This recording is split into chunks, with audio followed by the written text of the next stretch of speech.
things together in the delicate balance that he was able to keep them in his lifetime and in his person. And we see what happens to his descendants. They just give up. They say, we want to be part of Europe, we're just going to convert. The only passport to be part of Europe is to convert. That's that. We're just going to do it. Now, that's what they did. So all these people like Felix Mendelssohn, all these sort of people who are writing resurrection symphonies and things of that kind, in the third generation, the second after Mendelssohn that is, are really dedicated Christians.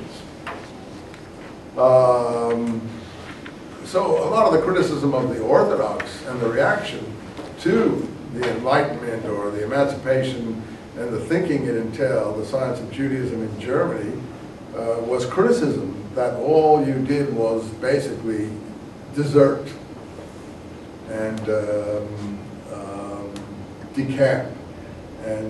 But where are all these people? Where is this reservoir coming from that still remains Jewish?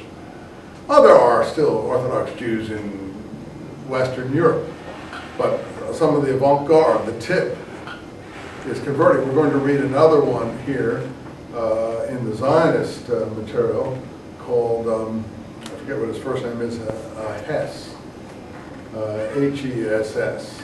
And I think he's going to write a book, you'll see Rome and Jerusalem. Then he's another one that converted and then regretted it and came back. It's another contemporary and quasi-disciple of Marx who actually came back and then becomes one of the first intellectual Zionist thinkers. And we're going to study him after the exam that we're going to have, because we're going to change gears after that. But let's carry this process forward. This reservoir is coming from Eastern Europe. It's the immigration westwards of these people into Central Europe, and they don't go as far as France very much, some. And to America, the Eastern European emigration to America started really in the 1890s or so, after certain czarist reforms made it possible for them to leave the country, certain liberalization of the czarist regime. Before that, they weren't going that far. So who was coming to America in the 1840s and 50s? How come you get a Charleston reform, a temple? How come everywhere in America you have temples? Because it was the German Jews that were coming to America after the first Sephardi wave. The first Sephardi wave takes place when? Do you know? The first Sephardi wave, and you know what Sephardis are from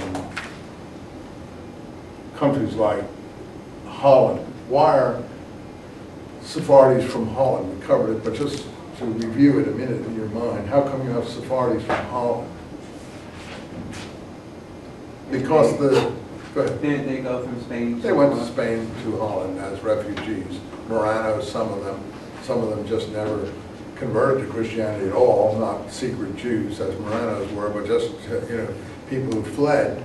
Holland was more liberal. It was a Protestant Catholic situation going on in Holland. Holland was on the intellectual avant-garde in the 1600s. So those people, members of Columbus's crew, by the way, some people question whether Columbus himself was a Marrano or Jewish. And he's a very strange name. Colon is a very widely used Sephardi Jewish name. Now, I think there's a lot of proof to show that he wasn't Jewish, but he was, I forget what the proof that came out, that he was a Basque or something. I can't remember how he got to Genoa and how he became that, but it's known that many members of his crew were Jewish. His doctor was Jewish. Jewish finances went into the voyage of Columbus to America. I'm not able to work on that. It's a good topic for a research paper if you're interested in that kind of thing. So just close enough to our subject that you can get away with it if you want to do something like that.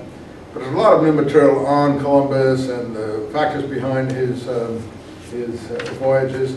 But it is true that Jews were looking for a place of refuge, knowing that they were about to be expelled from Spain. And a lot of the colonies in New Spain were the recipients of Spanish Jewish immigration. Brazil, and then Holland and New York, and so on.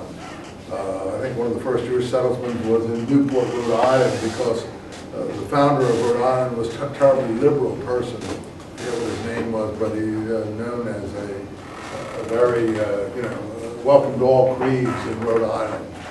He had broken away from the Puritans in Massachusetts, as you may have remembered from your high school history classes.